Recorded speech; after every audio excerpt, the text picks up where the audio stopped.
ದೂರದರ್ಶನ ಚಂದನ ವಾಹಿನಿ ಅತ್ಯಂತ ಹೆಮ್ಮೆಯಿಂದ ಸಮಸ್ತ ವೀಕ್ಷಕರಿಗೆ ಗಣರಾಜ್ಯೋತ್ಸವದ ಶುಭಾಶಯಗಳನ್ನು ವಿನಿಮಯ ಮಾಡ್ತಾ ನಾವೆಲ್ಲರೂ ಕೂಡ ಜೊತೆಯಲ್ಲಿದ್ದೇವೆ.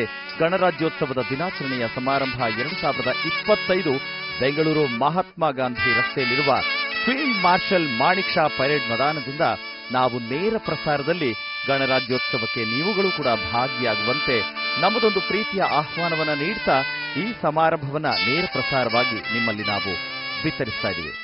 ಜನವರಿ 26 ಗಣರಾಜ್ಯೋತ್ಸವವನ್ನು ಆಚರಿಸುವ ಕಾರಣ ಅಂತ ಹೇಳಿದ್ರೆ 1950ರಲ್ಲಿ ಭಾರತದ ಸಂವಿಧಾನ ಜಾರಿಗೆ ಬಂದ ದಿನವನ್ನ ನಾವೆಲ್ಲರೂ ಕೂಡ ಗಣರಾಜ್ಯೋತ್ಸವ ಅಂತ ಹೇಳಿ ಆಚರಣೆ ಮಾಡುವಂತ ವಾಡಿಕೆ ಆರಂಭವಾದದ್ದು. ಸಂವಿಧಾನ ಭಾರತಕ್ಕೊಂದು ದೊಡ್ಡ ಆಸ್ತಿಯನ್ನು ತಂದುಕೊಟ್ಟಿದೆ.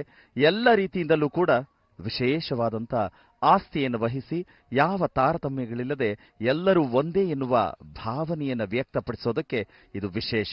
ಈ ಹಿನ್ನೆಲೆಯಲ್ಲಿ ಇಡೀ ಮೈದಾನವನ್ನು ನಾವು ಗಮನಿಸ್ತಾ ಇದ್ರೆ ಎಲ್ಲ ತುಕಡಿಗಳು ಸನ್ನದ್ಧವಾಗಿ ನಿಂತಿದೆ.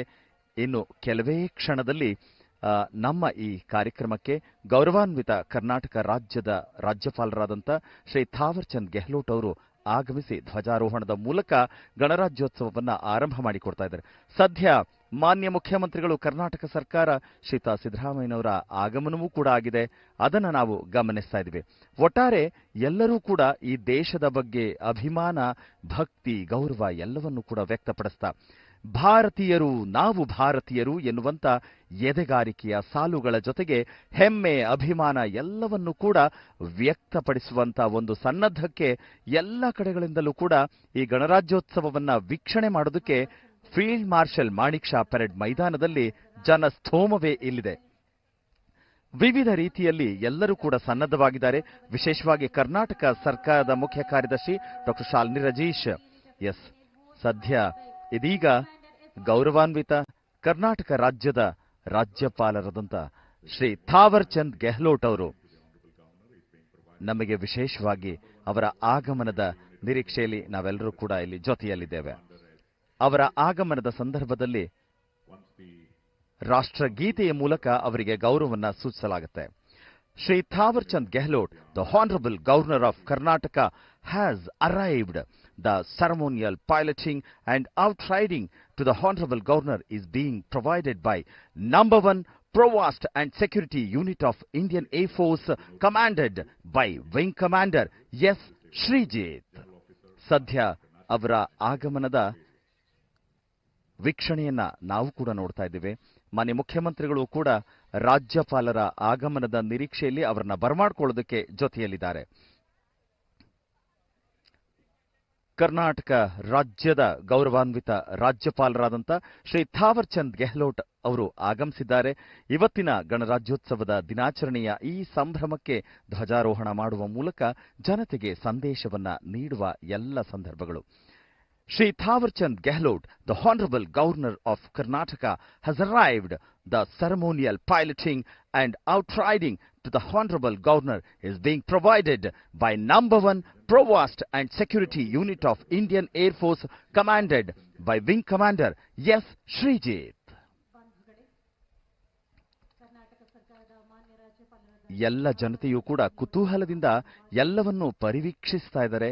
ಅಂದ್ರೆ ಈ ಬಾರಿಯ ಗಣರಾಜ್ಯೋತ್ಸವ ಹೇಗೆ ಆಚರಣೆ, ಅದರೊಟ್ಟಿಗೆ ಸಂದೇಶವೇನಿರುತ್ತೆ, ನಾವೆಲ್ಲರೂ ಕೂಡ ಭಾರತೀಯರಾಗಿ ಹೆಮ್ಮೆ ಪಡುವಂತ ಸಂದರ್ಭ ಇದಾಗ್ತಾ ಇದೆ. ಸದ್ಯ ಗೌರವಾನ್ವಿತ ಕರ್ನಾಟಕದ ರಾಜ್ಯಪಾಲರಾದಂಥ ಶ್ರೀ ಥಾವರ್ ಚಂದ್ ಗೆಹ್ಲೋಟ್ ಅವರು ವೇದಿಕೆಗೆ ಆಗಮಿಸ್ತಾ ಇದ್ದಾರೆ. ಪೊಲೀಸ್ ಮಹಾನಿರ್ದೇಶಕರಾದಂಥ ಡಾಕ್ಟರ್ ಅಲೋಕ್ ಮೋಹನ್ ಅವರು ಕೂಡ ಜೊತೆಯಲ್ಲಿದ್ದಾರೆ. ಇದೀಗ ಧ್ವಜಾರೋಹಣದೊಂದಿಗೆ ಈ ಬಾರಿಯ ಗಣರಾಜ್ಯೋತ್ಸವದ ದಿನಾಚರಣೆಗೆ ಚಾಲನೆಯನ್ನ ಕೊಟ್ಟಿದ್ದಾರೆ ಗೌರವಾನ್ವಿತ ಕರ್ನಾಟಕ ರಾಜ್ಯದ ರಾಜ್ಯಪಾಲರಾದಂಥ ಶ್ರೀ ಥಾವರ್ ಚಂದ್ ಗೆಹ್ಲೋಟ್ ಅವರು.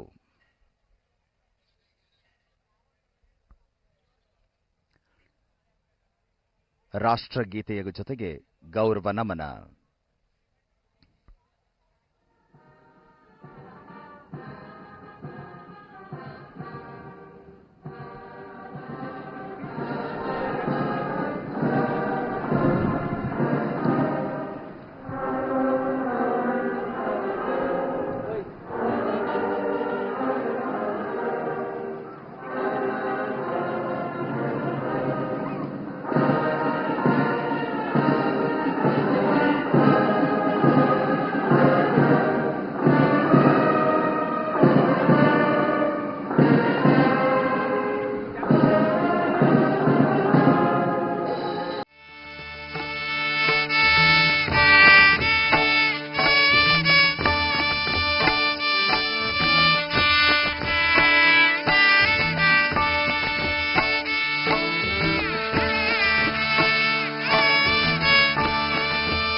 ಇದೀಗ ಬೃಹತ್ ಬೆಂಗಳೂರು ಮಹಾನಗರ ಪಾಲಿಕೆ ಅರಿವೆ ಅಂಬೇಡ್ಕರ್ ಪ್ರಸ್ತುತಪಡಿಸ್ತಾ ಇದೆ.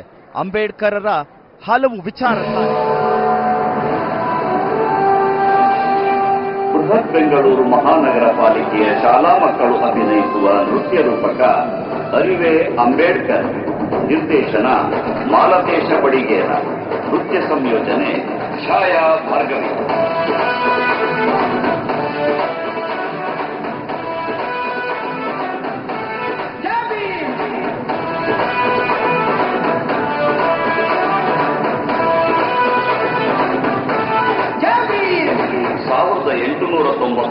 ಏಪ್ರಿಲ್ 14ರಂದು ರಾಮ್ಜಿ ಹಾಗೂ ಭೀಮಾಬಾಯಿ ದಂಪತಿಗಳ 14ನೇ ಮಗುವಾಗಿ ಬಾಬಾ ಸಾಹೇಬ್ ಅಂಬೇಡ್ಕರ್ ಅವರು ಜನಿಸಿದರು.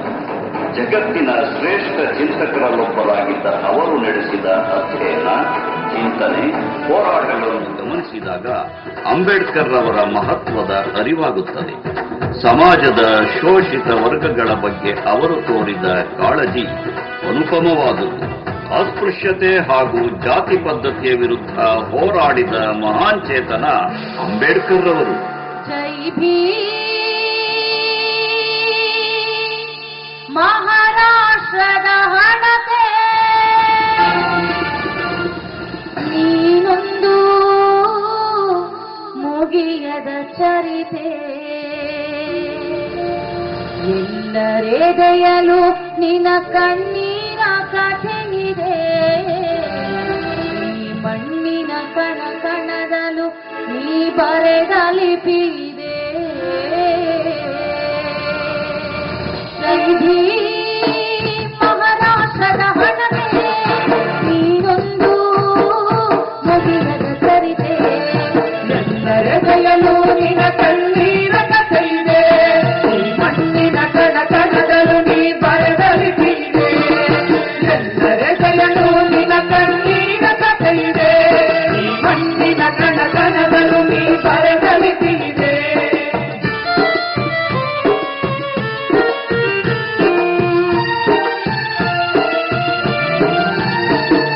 ಜಾತಿ ಸಂಕೋಲೆಯಲ್ಲಿ ಬೆಂದು ಮನನೊಂದು ಗಟ್ಟಿ ಮನಸ್ಸು ಮಾಡಿ ಎಲ್ಲ ಮೆಟ್ಟಿ ನಿಂತವನೇ,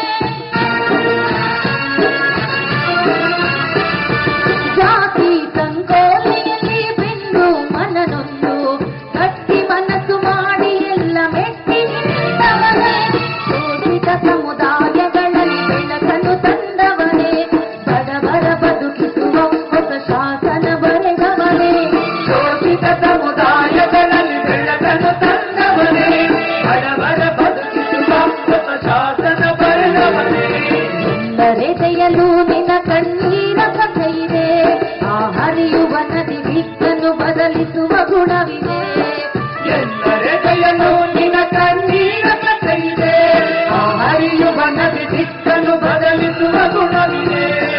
ಜೈ ಭೀಮ್ ಮಹಾರಾಷ್ಟ್ರದ ಹಣತೆ, ನೀನೊಂದು ಮುಗಿಯದ ಚರಿತೆ.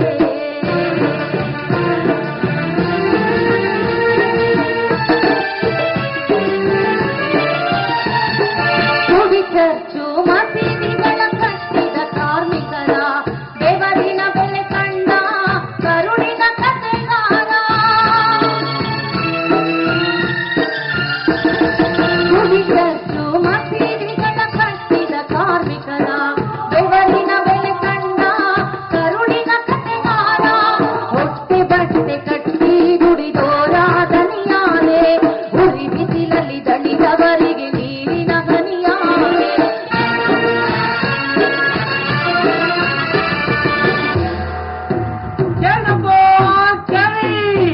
ಬರಗಾಲದ ಸ್ಥಿತಿ ಇರೋದ್ರಿಂದ ಮುನ್ಸಿಪಲ್ ಸರ್ಕಾರದವರು ಸೌದರ ಕೆರೆಯನ್ನ ಸಾರ್ವಜನಿಕ ಕೆರೆ ಅಂತ ಘೋಷಿಸಿ ಆ ಕೆರೆಯ ನೀರನ್ನ ಎಲ್ಲ ಜಾತಿ ಧರ್ಮದವರು ಬಳಸಬಹುದು ಅಂತ ತೀರ್ಪು ಹೊರಡಿಸಿದ್ದಾರೆ.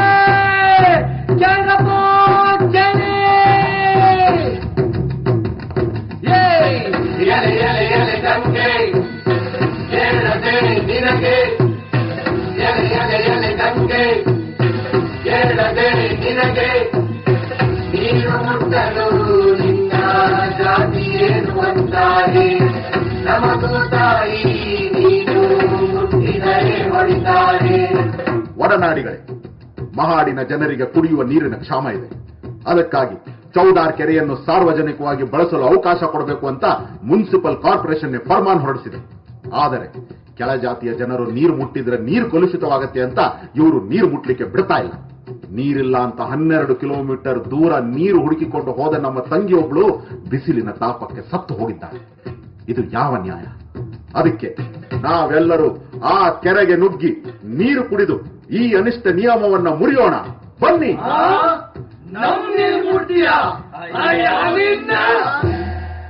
ಹೊಟ್ಟೆ ಬಟ್ಟೆ ಕಟ್ಟಿ ಕುಡಿದೋರಾದನಿಯಾರೆ, ಕುಡಿ ಬಿಸಿಲಲ್ಲಿ ದಣಿದವರಿಗೆ ನೀರಿನ ಹನಿಯಾರೆ.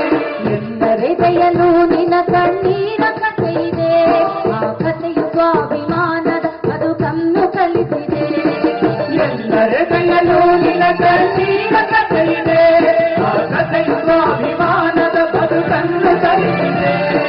ಜೈ ಭೀಮ್ ಮಹಾರಾಷ್ಟ್ರದ ಹಣತೆ, ನೀನೊಂದು ಮುಗಿಯದ ಚರಿತೆ.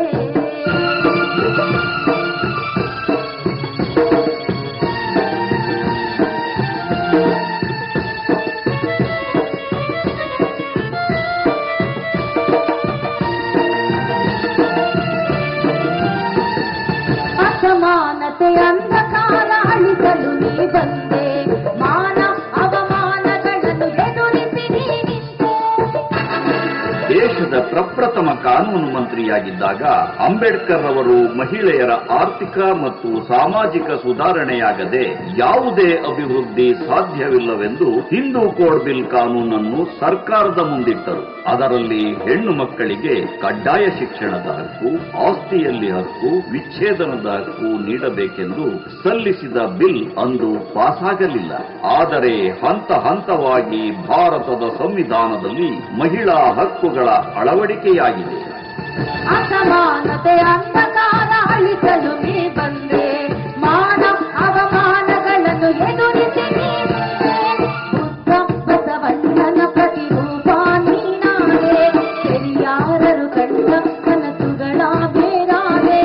ಬುದ್ಧ ಬಸವಣ್ಣನ ಪ್ರತಿರೂಪ ನೀನಾದೆ, ಪೆರಿಯಾರರು ಕಂಡ ಕನಸುಗಳ ಬೇರಾದೆ. ಎಂದರೆ ದಯಲು ನಿನ್ನ ಕಣ್ಣೀರ ಕಥೆ ಇದೆ, ಗಮನಿತರ ಪ್ರತಿಶ್ವಾಸದಲ್ಲೂ ನಿನ್ನ ಉಸಿರಿದೆ. ಎಲ್ಲರೆ ದಯಲು ನಿನ್ನ ಕಣ್ಣೀರ ಕಥೆ ಇದೆ, ಗಮನಿತರ ಪ್ರತಿಶ್ವಾಸದಲ್ಲೂ ನಿನ್ನ ಉಸಿರಿದೆ. ಜೈ ಭೀಮ್ ಮಹಾರಾಷ್ಟ್ರದ ಹಣತೆ, ನೀನೊಂದು ಮುಗಿಯದ ಚರಿತೆ. ಒಡನಾಡಿಗಳೇ, ಇದು ನಮ್ಮ ಸಂವಿಧಾನ. ಇನ್ನು ಮುಂದೆ ಇದೇ ನಮ್ಮ ಬೆಳಕು, ಇದೇ ನಮ್ಮ ಕನ್ನಡಿ. ಇನ್ನೂ ತನಕ ಈ ನೆಲ ಯಾವುದೆಲ್ಲ ಮೌಲ್ಯಗಳನ್ನು ಪ್ರತಿಪಾದಿಸುತ್ತೋ ಅದೆಲ್ಲವೂ ಗೌಣ. ಇನ್ನು ಮುಂದೆ ನಮ್ಮ ನೆಲದ ಮಹಾಮೌಲ್ಯ ನಮ್ಮ ಪ್ರಜಾ ಸಮತ್ವ, ಡೆಮಾಕ್ರಸಿ. ಆಧುನಿಕ ಭಾರತದ ನಿರ್ಮಾಣ ಮತ್ತು ಅಭಿವೃದ್ಧಿಯ ಬಗ್ಗೆ ದೂರದೃಷ್ಟಿ ಹೊಂದಿದ್ದ ಅಂಬೇಡ್ಕರ್ ಅವರು ಜಾತ್ಯತೀತ ಸಮಾಜ, ಎಲ್ಲರೂ ಸರಿಸಮಾನರೆಂಬ ಮೂಲ ಮಂತ್ರವನ್ನ ಭಾರತದ ಸಂವಿಧಾನದ ಪುಟ ಪುಟಗಳಲ್ಲಿ ನಮೂದಿಸಿದರು. ಎಲ್ಲರ ಹೃದಯದಲ್ಲಿ ಅಂಬೇಡ್ಕರ್ ದೀವಿಗೆಯಾಗಿದ್ದಾರೆ. ಜೈ ಭೀಮ್.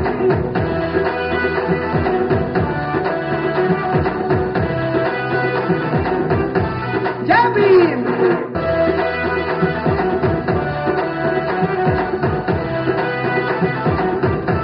ಜೈ ಭೀಮ್.